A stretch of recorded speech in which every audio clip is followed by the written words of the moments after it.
Hi, my name's Dagny Mallory. I'm the Director of Operations for Mending the Soul. I've been with the organization since 2008. Before starting my work there, I began my own healing work as in a MTS adult small support group. You'd think I'd know how to say that better by now. And then facilitated 2 groups.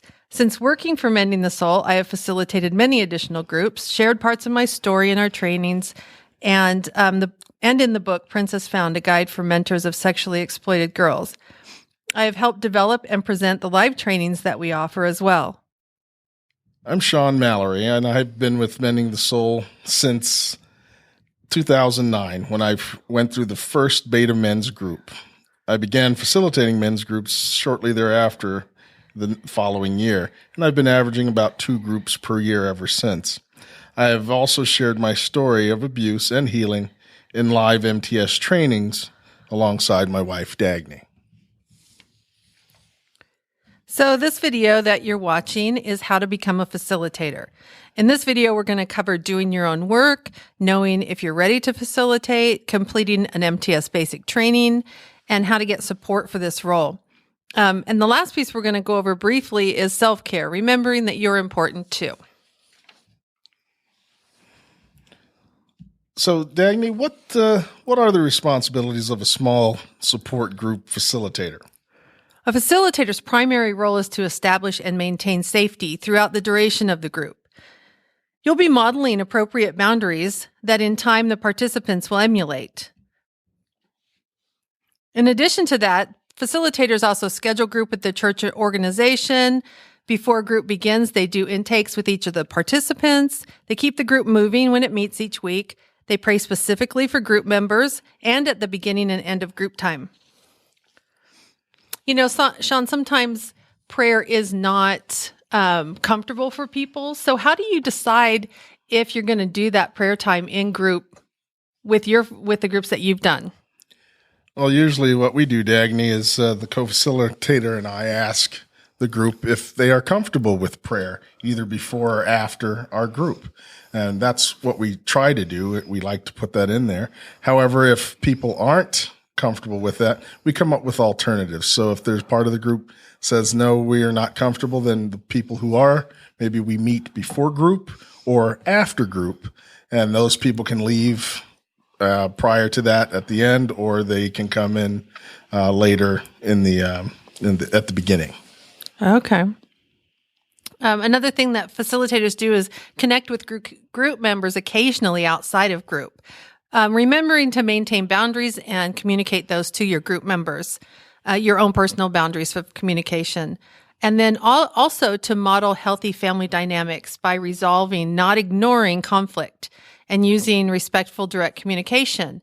And I have a great example of this when I was doing a group. One time somebody left their phone on, I think intentionally because she was waiting for something, but the phone went off and she looked at it and jumped up and ran out without saying a word. And so the whole group kind of stopped and freaked out and we didn't know what to do. So we actually stopped and we talked about what had just happened. And when she came back in, we talked to her about what just happened and how that felt to all of us. And so that just gave us a way to go right at it and resolve what was going on and deal with it right at the moment, which is really good family dynamics. Oh, good. Oh, that's good. And then facilitators also offer encouragement and affirmation in the healing process, and they plan and execute a group celebration at the end. Do you have any examples of what that celebrations look like for your groups? Well, for the guys, it's normally barbecues involved. And what we do is normally have it at either somebody's house or we'll meet at a restaurant and just get our grub on. Yeah, a lot of times we do potlucks, so I guess we are a little bit different. But but we also talk about the growth that we see in the participants. Sometimes we give them a little gift or something. So just do different things. Listen to a music, a song, read a story, something like that really helps to wrap up. Well, what do you think is the most important part of MTS model for facilitators? Absolutely doing your own work first. You probably, if you've listened to any of these other videos, you've heard that in every one of them probably. Do your own work first. The definition of doing your own work first, mending the soul style, is when a person has, within community, connected their painful past experiences with their present behavior and attitudes in a way that frees them to live out their original created design. This is why Mending the Soul requires all facilitators to go through an MTS group as a participant before facilitating. Yeah, that seems like it would be very important there. So what do you see as the reasons why that's important? Well, one of the things is you're going to familiarize yourself with the materials, and you're going to be able to work through your own pain first, which teaches you how to recognize your own triggers and how to handle them when they pop up or when they come up in those situations. This is critical to being present within the group and that dynamic. Yeah. You're also able to be appropriately authentic and transparent with your own struggles, which then are going to allow the group to understand that it is a open forum for that, and it creates safety along with that. So, do you find that important in the group process to be that authentic and transparent? How does the facilitator being that way make a difference? Well, what I've found, Dagny, is that especially with guys, if the co-facilitator and the facilitator will actually set that base there, or set the tone with their stories, and as authentic as they can be. And especially I find out it's with things to do with sexual abuse, especially with men. And once that tone has been set, people are able to relax and understand that there are others that have been through what they've been through. So it opens up the floor. Well, that makes a lot of sense. And that way you also feel the pain of others because it's opened up, that ability to have that emotional, psychological safety modeling. And you get to model what it looks like, encourage others to do the same. So that makes a lot of sense. Exactly. Also, doing your own work helps you to know your physiological defenses, the way you protect yourself from your own pain, and you uncover deeply buried motives, good or bad, of wanting to help others. I have an example of that for myself. The slide that you're looking at is a painting that I drew. And the painting says, "I can't see the way, so I cry for them. I can't see the way, so my tears fall down. I have no power to touch their lives. It always makes me cry. No influence to make a change. No ability to break the wall. So I cry for them, but it won't seep in. The tears fall down, but don't touch their souls. They're protected by a wall of lies because it's what they know. Teach them, Father." And that painting I did was a plea for God to help women who had been sexually exploited. I did not understand why I had such a heart for them until I did my own healing work. And then I found out that I too had been sexually exploited. Wow, that's very powerful, Dagny. That's very powerful, and you see how that what the effect is on that. How do I know where to join a group? Yeah, that can be a difficult one, trying to figure out how to get there. There's a couple different places, and you can, I say 3 of them: at your own church, at another church, and on your own when there's nothing around. Why don't you explain what the pros and cons are of doing it at your own church, Sean? Oh, sure. At your own church, you're going to find, that it's one thing convenient for you, the location's there, so you don't have to go very far, and you're familiar with the area. Also, it's a benefit to connecting with others within your own church, home church there. And, that's very important, and especially facilitating in the group. Pros and cons of that? Well, sometimes other people there, so maybe that's not the place, and you may not be able to provide the safety that you'd want.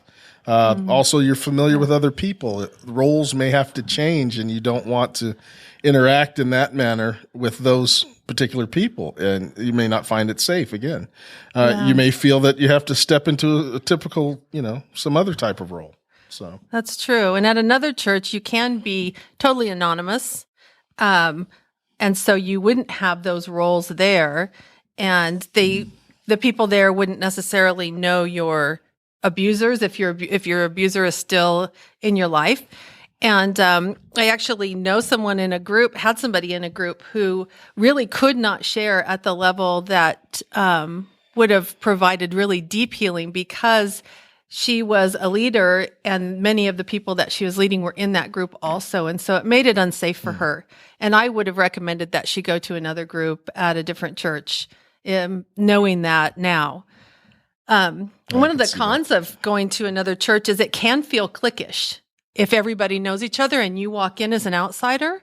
But that could also be old script speaking really loudly and not actual truth. And so you can easily be accepted in, and everybody is going to be really vulnerable in this group. So, those cliquish feelings aren't necessarily the reality of what's happening. Right. Then what do you do when there's no group available? Like there's nothing in your city, state, country, wherever. What we call that is shared facilitation. And we ask people to find a friend, same gender, who will engage in doing their own work at the same time you do yours. And what you do is share facilitation. One person does it one week, the next person does it the next week. You use the facilitator guide just like any other facilitator would. You watch the webinar, nuts and bolts of running an MTS group, and also best practice. And, look at the videos that we have online that teach you how to do this, and look at the videos that we have available through our store, the full videos about the basic training. You do the book reading and the workbook. Come together once a week for group process, just like anybody else would. And all the time alternating that facilitation. We had this work really well with someone who came to a MTS training one week, got married the next week, left for Austria the week after that. Wow. Kind of a really busy time. And she wanted to take Mending the Soul to Austria. And so she contacted us and said, how do I do this in Austria? And she followed this model, and they do groups in Austria now. That's awesome. And that option isn't what we recommend if you can find a group, but it's definitely a great alternative when you can't find one in your own area. So, Sean, how would somebody, the person who's listening to this right now, how would they know if they're actually ready to facilitate? Good question, Dagny. Here are a few guidelines you might want to check to do this. Can you listen more than talk? Are you okay with silence?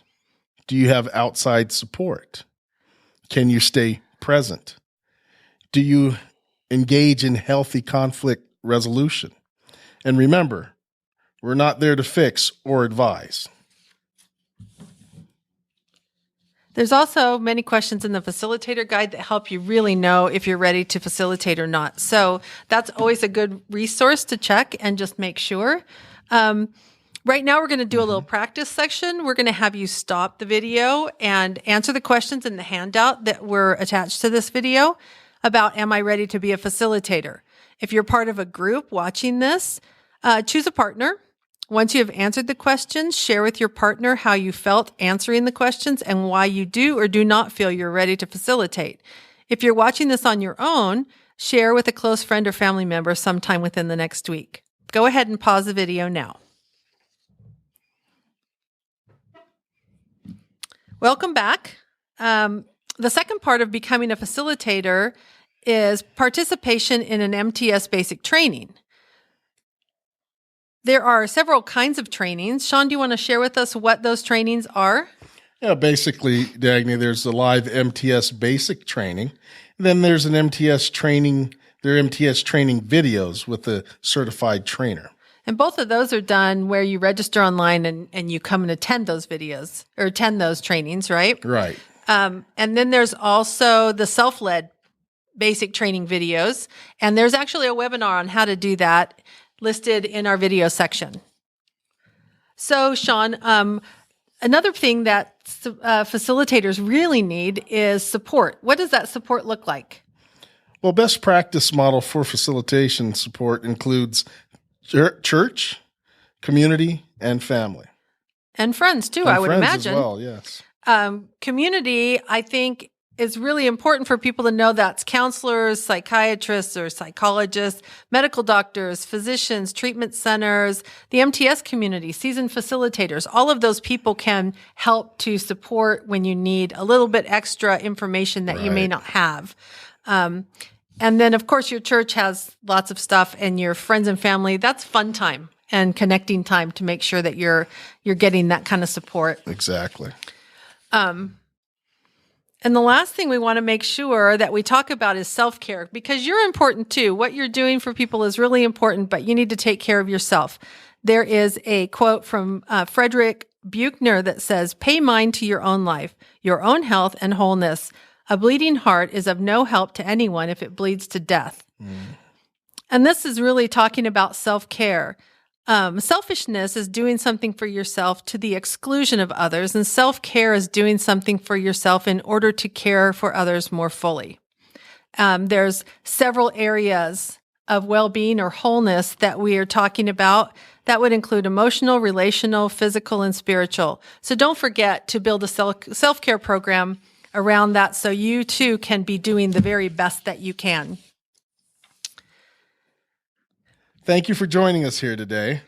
We're excited for you to become an MTS facilitator. The role of the facilitator is very important, and we don't want you to take that lightly. So we want you to go forth with your faith and everything that you can to do the job that God will put you in the place to do. Thank you.